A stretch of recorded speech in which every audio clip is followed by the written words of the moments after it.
Good afternoon and welcome to the Riverwood Conservancy's The Land as a Healer webinar. My name is Rashid Clark. I'm the marketing specialist at the Riverwood Conservancy. Hope you're doing well and staying safe. Thank you for sharing your time with us today. And many thanks to the Community Foundation of Mississauga for making this webinar possible. If you've enjoyed the webinars that we've been delivering since the start of the pandemic, and we hope you have, we also hope that you'll consider becoming a Riverwood Nature Hero. By donating monthly, you'll help keep our natural space healthy and let us continue to deliver programs like this. You can learn more about being a monthly donor at theriverwoodconservancy.org/naturehero. And before we get into our discussion today, all of us at the Riverwood Conservancy would like to acknowledge that the land on which we operate is the territory of the Mississaugas of the Credit First Nation and the traditional homeland of the Anishinaabe, Wendat, and Haudenosaunee nations. This territory is covered by the Upper Canada Treaties and is within the lands protected by the Dish with One Spoon Wampum Agreement.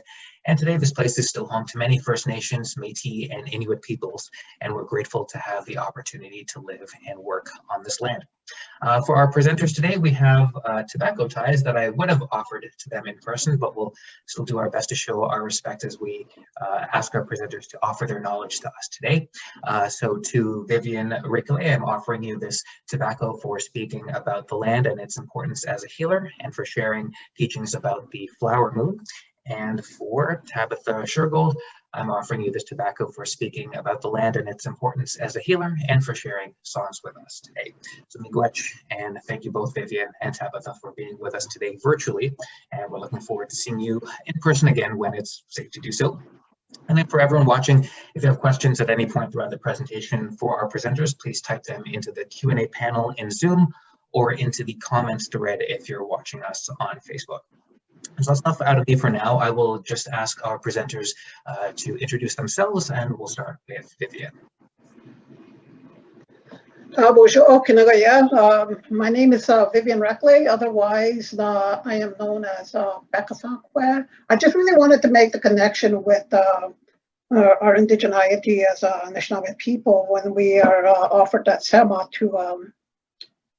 to introduce ourselves and to take the sema in a kind and respectful way for which is being asked of us, and that's to do some of the land teachings. And I think it's very, very important for everybody to understand that the land, as Anishinaabe people, we refer to her as our mother, the earth, our first mother, before we became humans. And it's very important that we already established that respect for her in the teachings that we're going to be doing. And I think, for myself, as a child growing up, I was privileged and honored to be able to understand our Indigenous teachings, our connection with our medicines and our tools that we use to work with. So I come from which means the gatherer of knowledge, wisdom, resources, teachings in my language. I am Turtle Clan, and I have a big responsibility to the community in being able to take care of the land. Most of my work is on the environment and protecting and preserving the teachings out on the land and in the water. So my responsibility is up in the sky world as well for Grandmother Moon. And, as Indigenous people, we get to understand who we are by the names that we have. That is the work that we do. And the clan set out what we do in the community to help guide us so that our community is always balanced in a beautiful, kind way. So I want to say miigwech for the honor of asking me to be able to be a part of this webinar to bring forward some of the teachings that I carry or have been passed on to me from my elders and my grandmother's grandfathers that have handed down these things. I remember years ago when I first became a helper, it was, I mentored, I didn't know I was mentoring actually. I was helping my elder, and I would listen to all of the teachings that she gave, and I would be the one to pack her bundle up and put it out for her. So little did I know that I was mentoring, and I did that for years. And I think, it's very important to note that when we mentor off of our healers and our elders and knowledge keepers. This is a great resource for us to be able to help others in the next generations to come, because I never thought I would be sitting at this venue to be able to help in this way. Now, as a grandmother, grandmother water walker, as a full moon ceremonial keeper, and teaching, helping the women to understand that responsibility that we have to honor and respect the moon. So that's just a little bit of my background. I work with homeless people in the city of Takaranto, and we observe that the ethic of non-interference, so that our people can learn, paying special attention to the impacts of colonization, because that is what deprived us from our own indigeneity and our language and our culture. So we have a great respect for our people that are picking up their bundles and being able to walk upon Mother Earth with respect as well. So that's just a little bit about who I am, and I'm going to pass it over to Tabitha to introduce herself. Gachimigwech to you, Ruthie, for making that offering of Sema. That is our first acknowledgement of respect and honor, and I take that very serious. Wana Bajol Gishgate Clan Dishkaz, Mangan and Dodem, was talking in Dungeon, Tabe Clandel. It's spirit name is Woman. I'm part of the Wolf Clan. My family is from Wet'suwet'en First Nation, and I am an Anishinaabe woman. My English name is Tabitha Shurgold. I am the Cultural Resource Coordinator for the Indigenous Network in Mississauga. And I want to say Gachimigwech to Riverwood for asking me to be a part of this webinar today. I'm very honored and grateful, and I'm excited to share what we know as Indigenous people. Miigwech, Tabitha, and Vivian, once again. Now, before we get into more of the presentation from Tabitha and Vivian, to kind of set the tone for the talk today, we thought we'd incorporate some sights and sounds from Riverwood through this video from wildlife author and photographer, as well as the Riverwood Conservancy's education consultant, Dave Taylor. So we will get that up going in just a moment. So enjoy this video and get a sense of the land and all the sounds and sights of Riverwood.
And once again, our thanks to Dave Taylor for putting that video together for us and showcasing all the sights and sounds of Riverwood in spring. And I'll turn things back over to Vivian and Tabitha to carry on the presentation from here. And I'll just, there we go. Okay, so bonjour, Kinawaya. That's such a beautiful segue into a little bit about what we're going to be talking about, land as a healer. And before we get into everything else, it's very, very important that we get ourselves together in our way to make sure that we let the spirits know about the beautiful work that we're about to embark on behalf of our Mother the Earth, and give great gratitude. So with that, we're going to smudge in. We have always been a people that have a great gratitude and respect for everything, and we have. I'm so grateful that we have found our way back to our traditional medicines. So when we bring this medicine over our hands, we wash our hands like that, and we bring it over our head to clear those thoughts of doubts and anything that you brought with you that's going to interfere in the process of your learning or hearing something that's going to be really good for you. And we bring that smoke over our eyes to see the beauty, over our ears to hear those good, kind words, over our mouth to be able to speak those beautiful, kind, loving, supportive words, and over our hearts to be able to speak honestly, respectfully, with kindness, and share what we have from our hearts. It's so very important that this medicine clears all of that negative energy from around us and lets us focus on the intention of what we are embarking on here today. We're not here to discredit anybody or talk about anybody else's beliefs or whatever, but the acknowledgement of Mother Earth is so very important for our people, because that is the way of our life. Our life depends upon what is brought forth from Mother Earth. And we have my eagle feather, my magazine one here, and we always acknowledge by prayer. So I'm going to do that in our language. Habajo Kijimada to Beccason Quagan Indigo, she can do them. Osok Chimigwich Kibawasian, Jean Nangogishka, Wanjabomades, when Jigno Nakmino, and Jagnomak, not a Mushlangi, no Jamishko Gabion, and Ochin Somdale. Chimigwich to Gagishka Mquagi, Mijan Mazewin, Imijan the Bee, Gimijan Wasiak, Pino, Gimijan to Nessewin, Chimigwich to the Wabadong, Jowadong, and Gabion, and Ogi with them. Mr. Gaydon, Mishum Sakanok, Mr. Kayajic, Panamajarik, Minagi, Wabishout.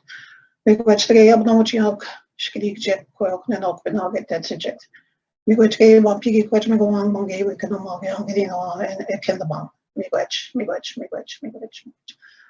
So we always give great gratitude as we travel around that medicine wheel. We acknowledge the medicines in those 4 directions. We honor all of the seasons, the days, the human beings, right from baby to toddler to adults to the older people.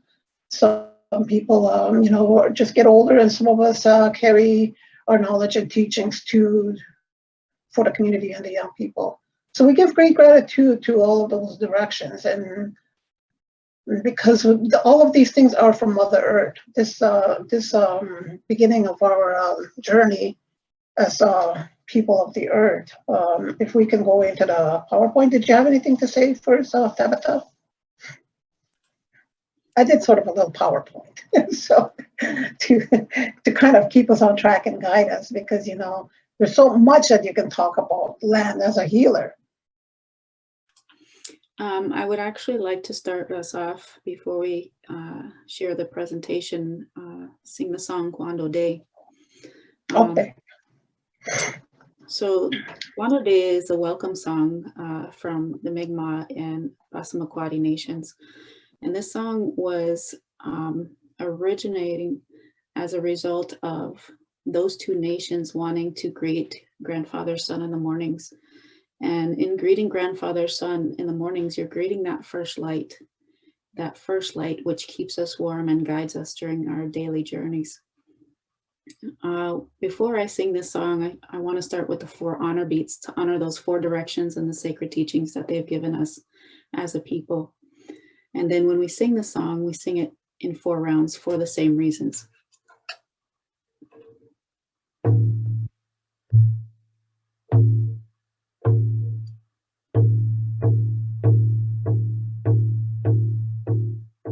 Hey, Guando Day, hey, Guando Day, hey, Guando Day, hey, young yo way, young yo way, hey, young yo way.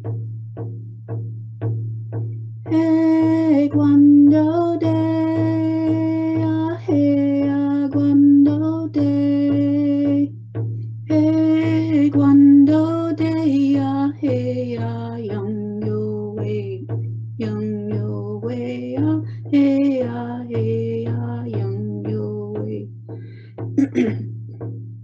Hey, Guando Day, hey, Guando Day, hey, Guando Day, hey, young yo way, young yo way, hey, young yo way. Hey, Guando Day, hey, Guando Day, hey, Guando Day, hey, young yo way, young yo way, hey, young yo way. Oh, Kuchimigwech of my relations. Now that we've called upon our energies and spirits and ancestors in that good way, I will share my screen with the presentation.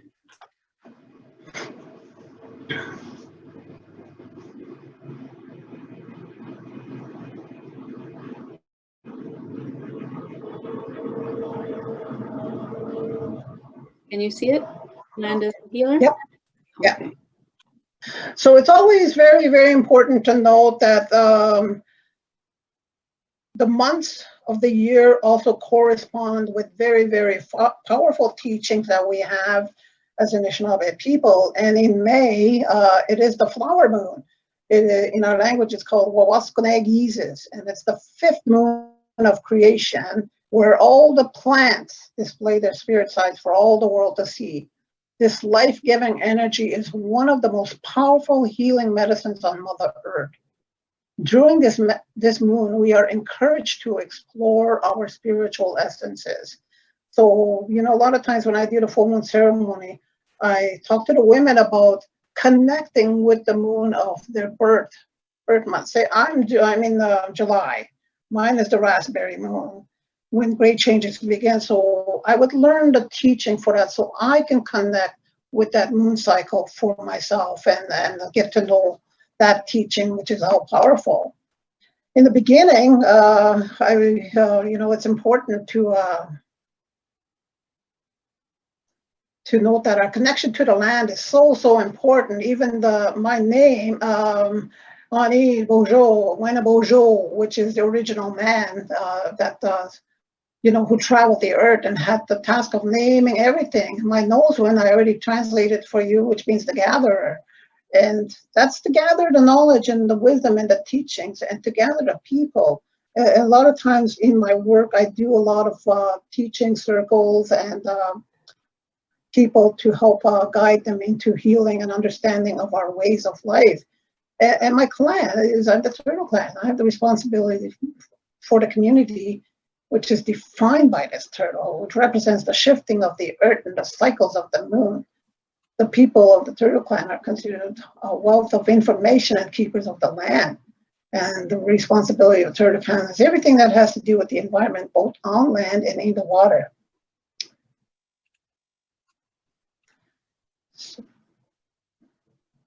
The clans themselves, and Anishinaabeg teaching in the clan system is an example of this. A long time ago, before humans inhabited the world, it is said that the clans were already here. Because before humans arrived, the animals, the fish, and the birds were told by Creator that humans were coming and that these humans wouldn't have anything and would be pitiful. So each of the animals, the fish and the bird said, we will take care of them and show them to live in harmony with all of creation. We will sacrifice ourselves as food so they won't starve, and we will supply them with our skin so that they will be warm. We will teach them what medicine ceremonies to use to heal themselves. These clans are still with Native people today, and we still regard these very, very powerful as part of who we are. There's no way that we get away of acknowledging the beginning and respecting what Creator Kichimanito has put forth for us. The earth didn't just happen to be one day, and it was through great visioning that from Kichimanito that this happened. And this is paintwork by Phil Cote. He has murals down by the Humber River by Etienne Brule Park under that big bridge, and we had the privilege of being able to take our homeless and Anishinaabe people to be able to learn about the creation story. And this is the first thought from Creator. Everything has a beginning. It is said that nothing existed, there was only darkness, and so it was that way for so long. At the center of that darkness came a spark, just a tiny little spark. Sometimes, you know, when you're dreaming, sometimes it'll go away and it'll come back. And that spark became awareness, and that awareness became the Creator. When she opened her eyes, she could see nothing, for the darkness was so complete. The Creator sent her thoughts out to the universe, the first form of energy. Her thoughts appeared as light, and in a few moments the darkness was filled with light and the sound of shakers. And to this day, we honor that first sound in our ceremonies because that is a way of respecting the beginning of creation. Creator's thoughts traveled to the farthest reaches of the darkness, and it was in this darkness that Creator dreamed. She dreamed of all things possible, the sun, the moon, the stars. When Creator awoke, she began fulfilling her dreams. So Mother Earth, when the Earth was young, it is said she already had a family. The Bagis is Nogames, the moon. She is called her grandmother, and Gizis, the sun, is our grandfather. The sky is known as our father. So she is called Mother Earth because from her all living things come. Water is her lifeblood. It flows through her, nourishes her, and purifies her. When she was young, the earth was filled with beauty. On the earth, the Creator placed the swimming creatures of the waters. She gave life to all of the plants in the insect world, placed crawling things and four-legged on the land. All of these parts of life lived in harmony with each other. And in a Western view, you know, you have to put both sides because there's two sides of the world that we have to live in, and as Anishinaabe people, and that is our original teachings and our original creation stories. And what happened to us at the coming of the visitors and that Western worldview is recognized by the hierarchy of beings, of human beings, with, of course, the human being on top and the pinnacle of evolution, the darling of creation, and the plants at the bottom. But in our Anishinaabe ways, Anishinaabe Adzu, and we say, human people are often referred to as the younger brothers of creation. We say that humans have the least experience with how to live and thus the most to learn. We must look to our teachers among the other species for guidance. You know, as Anishinaabe people, we watch the animals. We watch what they eat. We observe what they do. We watch the birds as they sing their songs because they're always continuously singing their songs for us. They are actually praying for us. Their wisdom is apparent in the way that they live. They teach us by example. They've been on this earth far longer than we have been and have figured things out and how to coexist with each other in a harmonious way.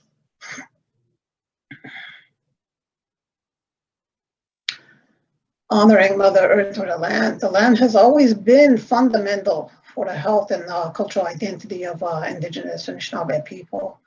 A commonly held belief is the interconnectedness of all life, which includes human persons and all of creation, animals, plants, rocks, visible and unseen forces of nature, the universe, that coexist in balance, harmony, respect, and care.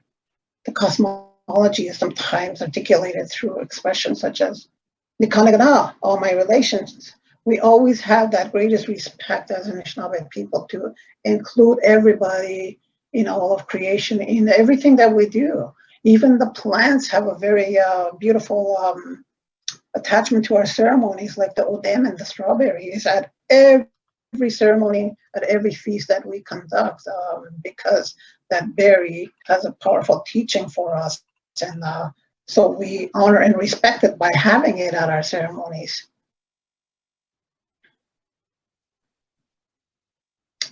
Earth beings, as beings of the earth and from the earth, Indigenous people have developed specific concepts or practices and standards of care that are derived from and deployed on the land, which commonly aim to maintain spiritual, emotional, mental, and physical wellness.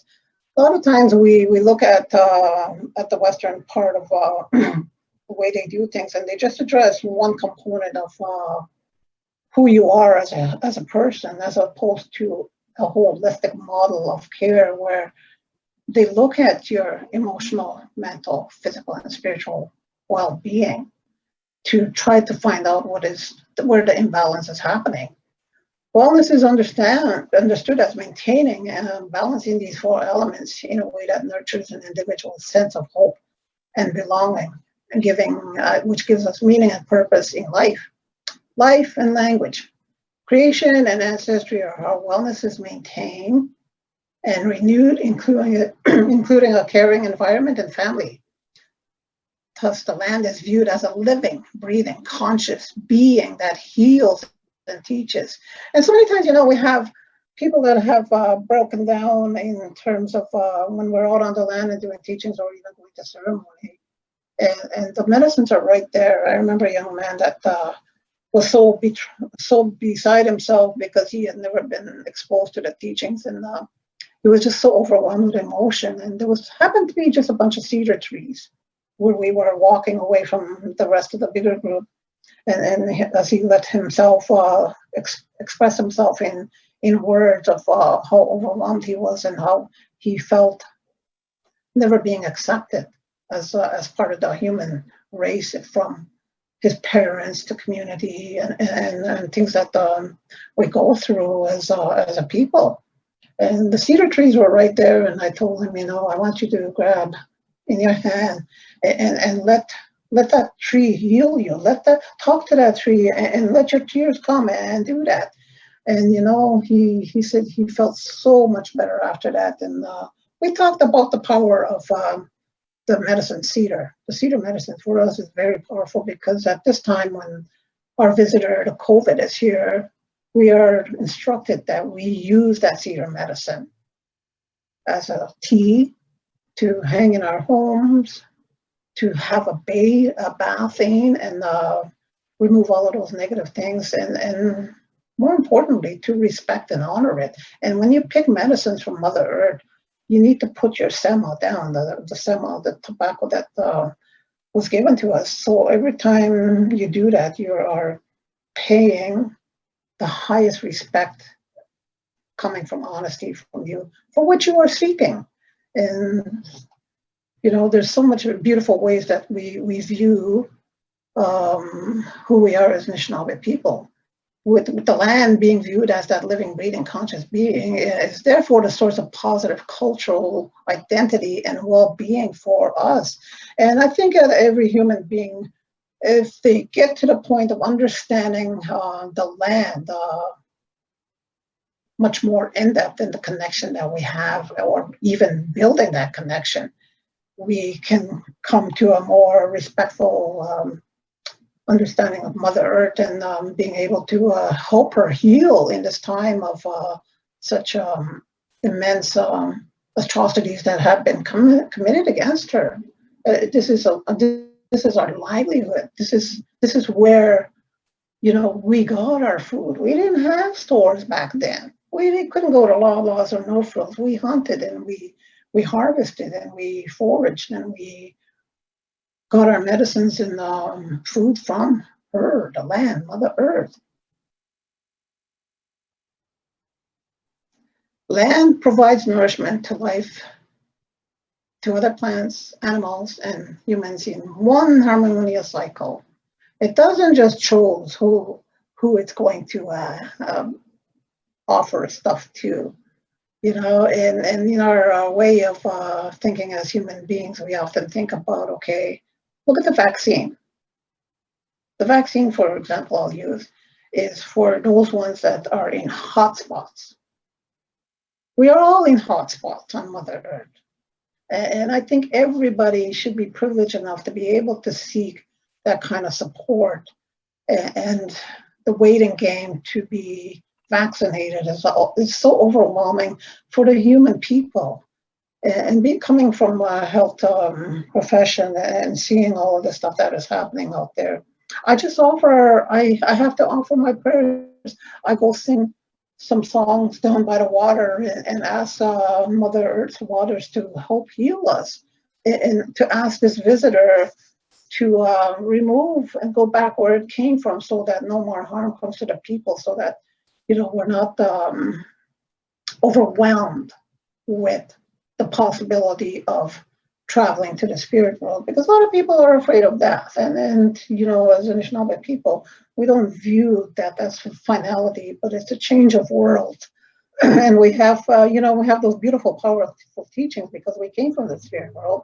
We come into the cycle and walk on this human trail, in this human physical presence, but we're still spirit inside. And when we go back to the spirit world, it's not a big fear because we already understand the teachings behind those. For the Dene people, de means flow. Ne means land.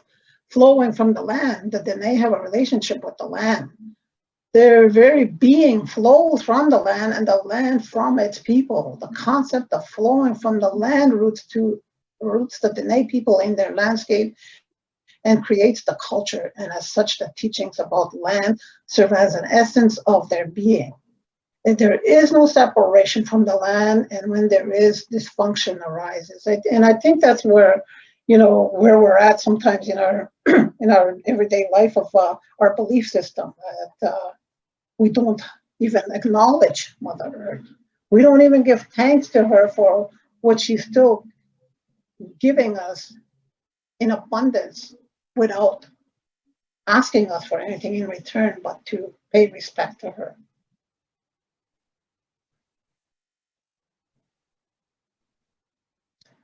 So living on the land since the beginning of time, before the Ice Age and even beyond, has enabled Indigenous people to develop an understanding of wellness that is more expansive than the Western concept of health, which is being the absence of disease, and including physical, emotional, intellectual, and spiritual dimensions. Good living or wellness is similarly understood by many Indigenous people. Mino Bemansawin, or the good life, we found it again after the impacts of colonization and the residential schools, where they had stifled us for about 50 years to suppress our own way of life. Our own walk on Mother Earth was suppressed, and a lot of our people had to go underground and practice their spirituality, hiding it from the rest of the people so that they wouldn't be penalized for following it. Even the language.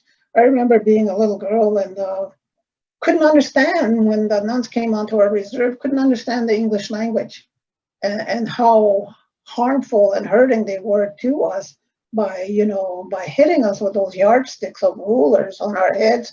And remember sitting there in that front row and seeing these people in their black robes and their crosses and trying to understand what it was that they were trying to tell us, and that they would get mad because we couldn't understand that. As a child, that was a very traumatizing experience, because We weren't prepared for it. We were not prepared in our homes that when you go to school, there's going to be a different color people that come onto our land to teach us another way. We weren't taught that. We were just told that we were going to school and that we had to dress in our best dress for the days that we had to go. We had to take a bus, or some of us walked. But that was my first introduction to the English language, and it was very, very hard to be able to go through that as a child. And I still remember the pain and the trauma that I suffered. And we used to play a game at recess time and tried so hard to speak the English language. And it was funny because, we didn't understand what we were saying, but, we tried our best, and that was it. And, this is where we are now with, as we are with our way of life. Acknowledgement express the ways in which individuals connect to self and to creation. Whatever is external to yourself, a connection that leads to terms of setting goals for good conduct and balancing all aspects of life. The Cree say or being alive well. Being alive well. Those simple words, do they mean anything to anybody else? Living the good life. All of these beautiful words that we have in our language, always inclusive of Mother Earth. The term includes living on the land, pursuing food, the pursuing food and being warm, and actively contributing to the family and community life, which in turn is the purpose of being. And the purpose of being was so important to our way of life and our walk on Mother Earth. And it still is. It hasn't gone away. We haven't forgotten.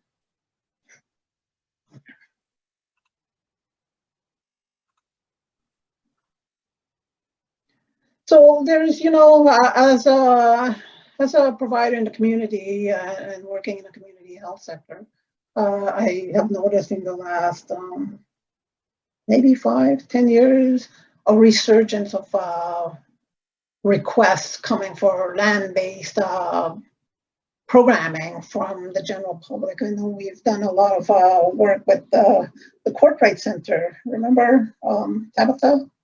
We did a water walk over there. Did you want to say anything about it?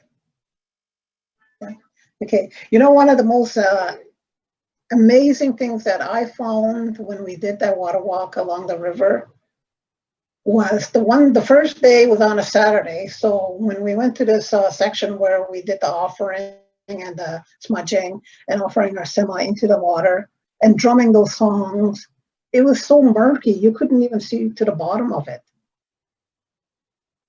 Next day, when we went, it was clear. You can see the stones in the bottom of that river. And the difference it made to be able to pay respect and homage to the water, our lifeblood of Mother Earth, was so amazing.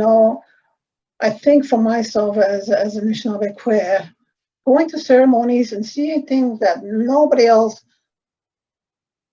can attest to, or just the Indigenous people that carry the ceremonial way of life have seen and have been a part of and witnessed to, can understand when I talk about some of the experiences that I've had as a human walking this road on Mother Earth, but that spiritual connection that I have still very, very strong because I know who I am. I'm a spirit being walking on this human journey because I've been granted that privilege. I've asked for it from the spirit world so that I can experience the feelings of being able to see, being able to hear, being able to taste, to speak, to touch another person, and have that kind of comfort and support from another human being. Because they say in the spirit world, everything is so beautiful, but we don't have that physical body to be able to communicate with each other in that essence. And for us, it's so beautiful to be able to understand the great gift and respect that Kichimanto has for us, and that he prepared everything that we could possibly want. So, you know, we've made a few errors or judgment things along the way, as our creation stories will tell, you know, like with the maple trees with the sap in the springtime a long, long time ago.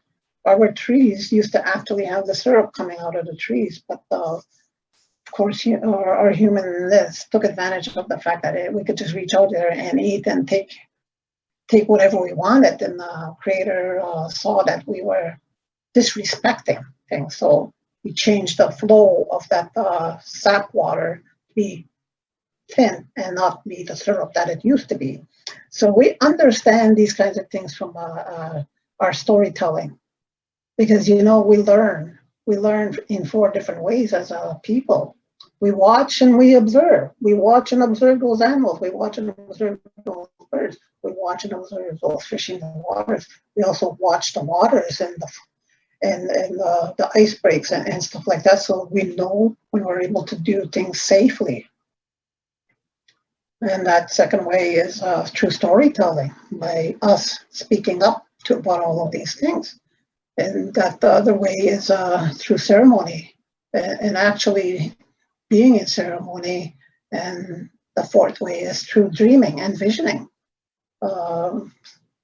So those dreams are very, very important to connect with to build your intuition and help guide you in this walk as a human. So land-based programming includes a wide variety of formally organized activities that take place on the land. These activities may be taught or practiced within the context of trapping, fishing, hunting, including connected activities such as maintaining the camp. You know, we need a lot of help when we set up camp, right? So we need to have people that are able to clean and do the cooking and stuff like that. Or they can be selectively organized, such as medicine walks, and which is another up and coming thing in the communities that I've noticed. And arts and crafts, getting natural stuff from the land to be able to make do your work and present it to the community. They may include ceremonial activities such as wet pipe ceremonies or smudging, but it's not always the case. Generally, land-based programs have storytelling, legends, and teaching components, thus can be viewed as a culturally specific, therapeutic, educational experience.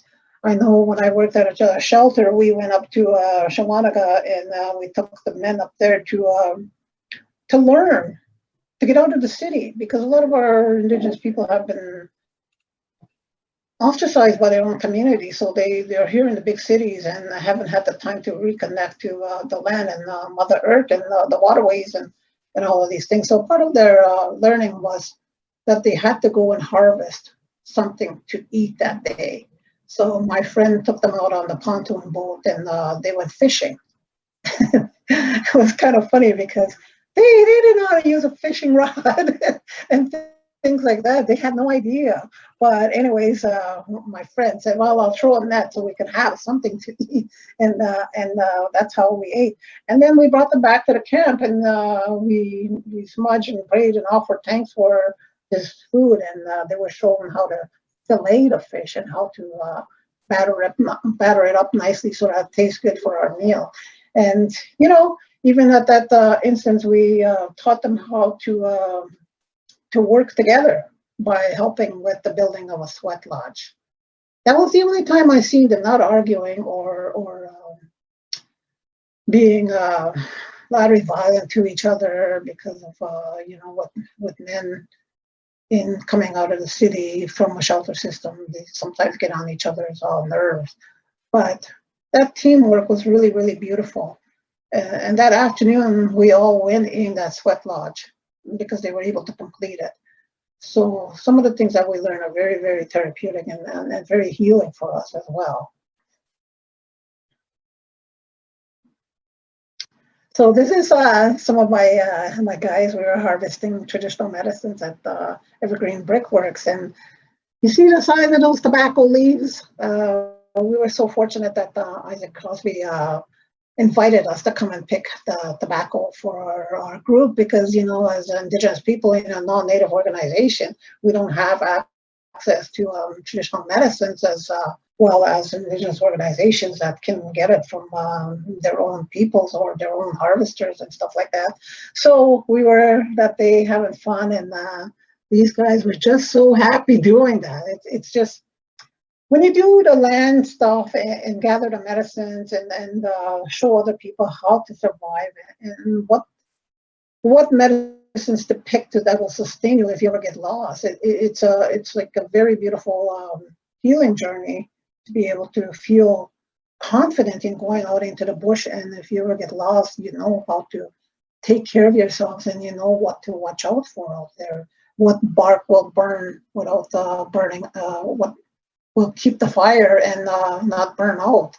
So all of these things that we have as a Anishinaabe people are very, very meaningful in terms of survival and respect for life. Respect for life is very important. So, this beautiful lady, Robin Wilmer, is such a great teacher, and I wanted to acknowledge the fact that I go on her website and look at some of the stuff she does, and she's Potawatomi, and so she says, part of her quotes are, action on behalf of life transforms. Because the relationship between self and the world is reciprocal, it is not a question of first getting enlightened or saved and then acting. As we work to heal, the earth heals us. Knowing that you love the earth changes you, activates you to defend and protect and celebrate. But when you feel that the earth loves you in return, that feeling transforms that relationship from a one-way street into a sacred bond. When you have a relationship with anybody, it is a sacred bond that we have with each other. Our babies, we have that sacred bond because they're in our uterus, in that water. And we already have that sacred bond from them because they chose us to be the vessel to bring them into this life form. So, know the ways of ones who take care of you. Respect what it is that others give to you so that you may take care of them. Introduce yourself. Be accountable as the one who comes asking for life. Ask permission before taking. Abide by the answer. Never take the first, never take the last. Take only what you need. When we go fasting, they always say, when they come around with the berries and the food, you have to refuse 4 times. And when you come out of fasting, you're starving. And it was really, really hard to see these beautiful berries go by and you have to refuse, because it is a part of the respect that you show that you have done something great and that you respect this beautiful food that's being offered to you. Never take more than half. Leave some for the others. Harvest in a way that minimizes harm. Sometimes when people go to clear the land and they chop all the trees down and then they just leave the branches and old stumps and stuff like that there, and they don't bother cleaning it all up. It's so disheartening, Use it respectfully. Never waste what you have taken. Share it. Sometimes when we have, like I seen, my friend had bunch of wood given to her for her sacred fire, and we pass that on to somebody else that might need it after. We don't just keep it at our house so it can get damp and moldy and whatever else. Give thanks for what you have been given. Always give thanks. Give a gift in reciprocity for what you have taken. And that gift that we have is that sema. It's not a financial gift that we give to Mother Earth. So, and sing those songs. Sustain the ones that sustain you, and the earth will last forever. That's it for my presentation. And if we have any questions or any insights from the general audience, it would be nice to hear. When I think about Mother Earth and what she goes through, I sometimes I have this sad feeling for her. So I will always go down. I'm just across from Black Creek, so I offer my sema there every day. I know people look at me kind of weird if I'm singing the song or whatever, but it doesn't really matter to me. It's the fact that I know that I'm doing a sacred thing. After the full moon ceremonies, when I have that sema in my hand, I will think about all of the prayers that the women have offered that night, and I will go offer that sema to the water and look at the Navagi's knuckles up in that sky world and thank her for replenishing our energies once again for another month until we meet again the next month and have the same ceremony over again to give that great gratitude and connect to our responsibility as women to that water.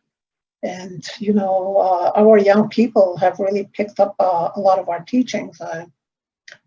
You know, my granddaughter was 4 years old, or maybe about 3 years old when she first came into the moon ceremonies. And they know, these little girls know all about respect and all about their physical bodies and all of these beautiful teachings about entering into womanhood so that they don't get taken advantage of and wrong to listen to the wrong kind of instructions from others. So, you know, I had 7 little girls that used to come to the full moon ceremony. There are little helpers out there singing the songs with their drums, and it's so awesome to see that kind of growth in our community because, you know, we have lost so much in that time of residential schools, Dixie schools, Indian day schools, all of that things, and we need to continuously research in the bounty of our own teachings, because our drums and our hides and all of that come from the animals. The binding that I have on my book is the hide from the deer, and we make use of everything that the Creator has bestowed upon us to be able to use.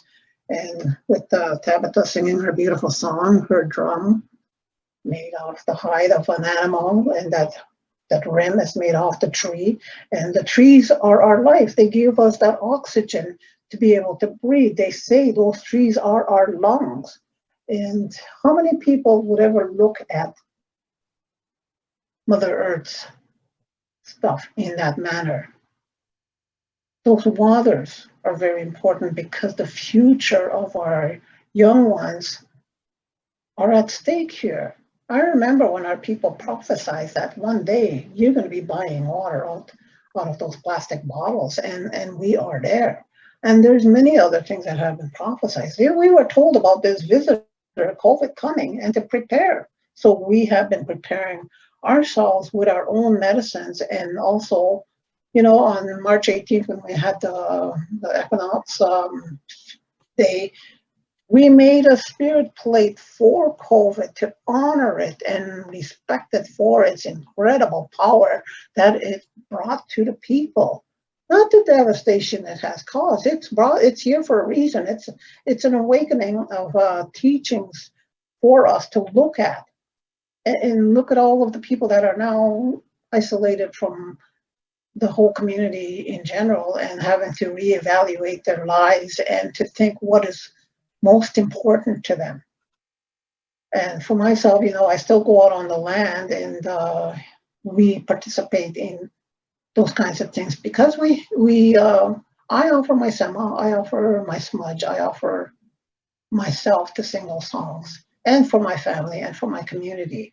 So we continue to do our best.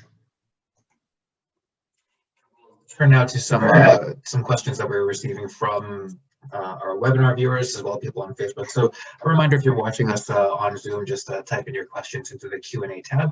And for the folks watching on Facebook, please type in any questions into the comments thread.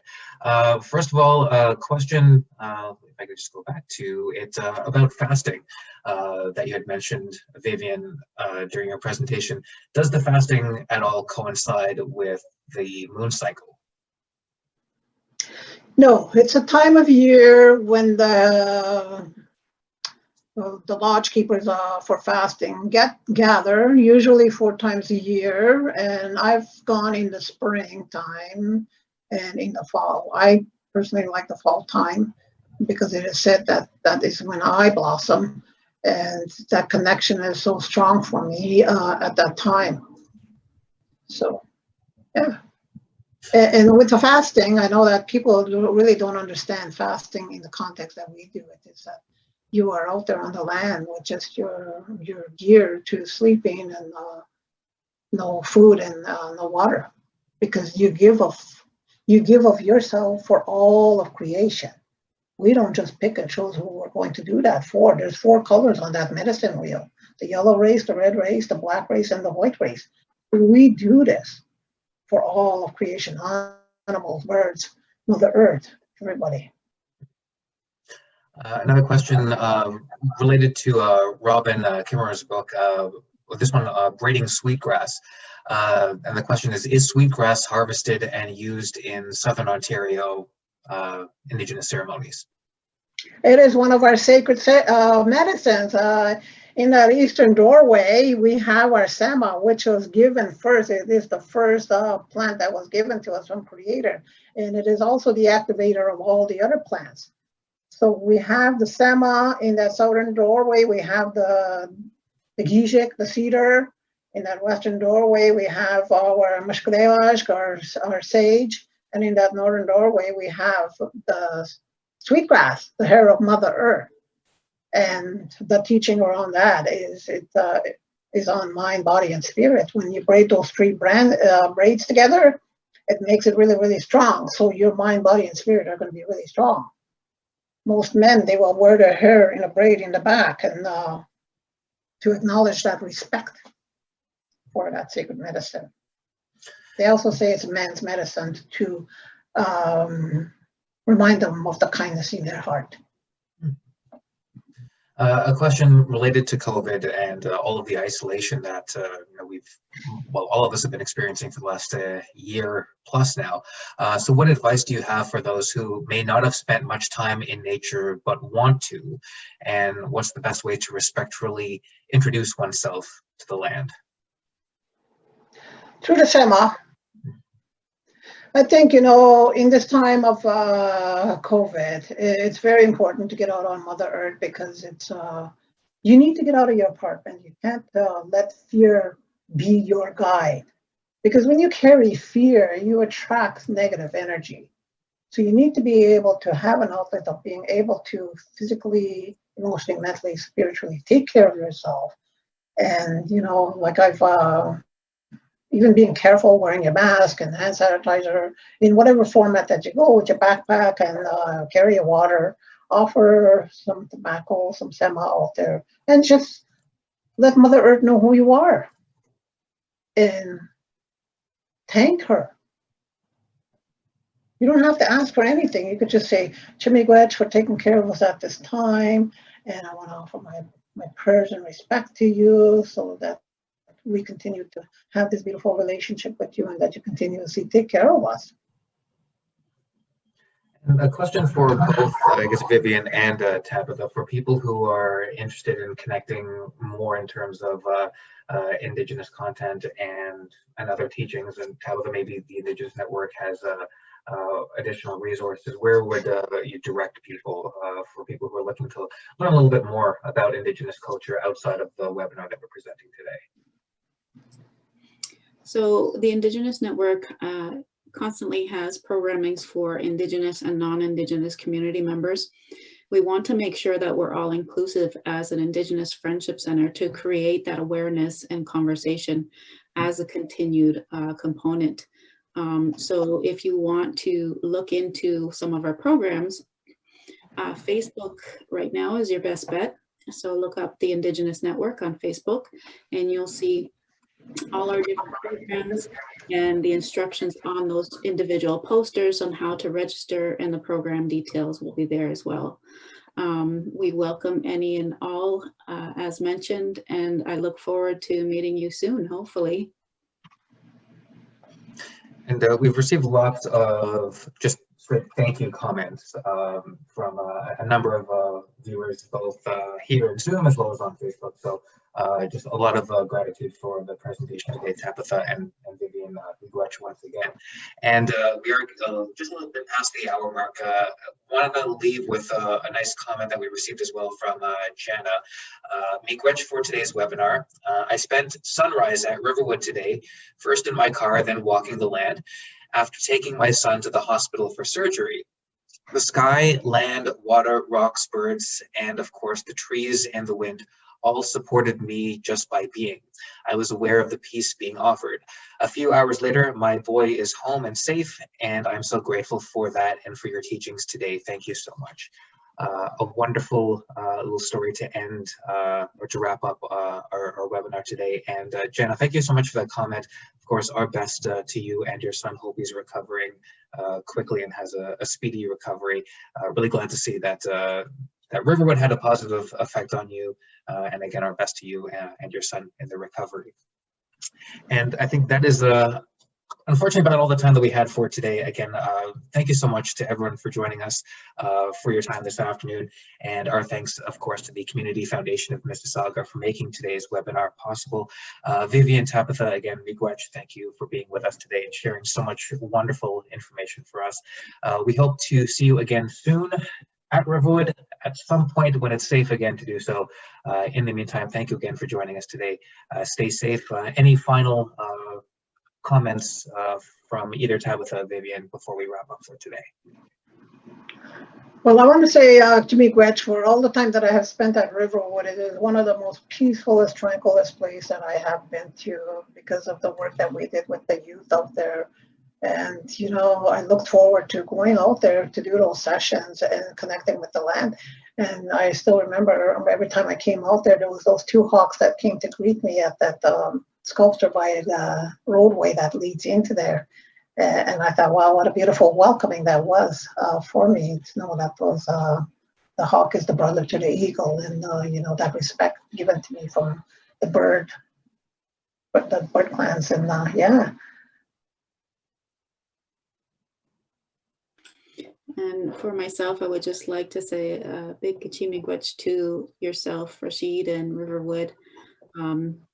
This partnership that we have had with you for the past few years has been one that has shared many teachings from us to you and vice versa.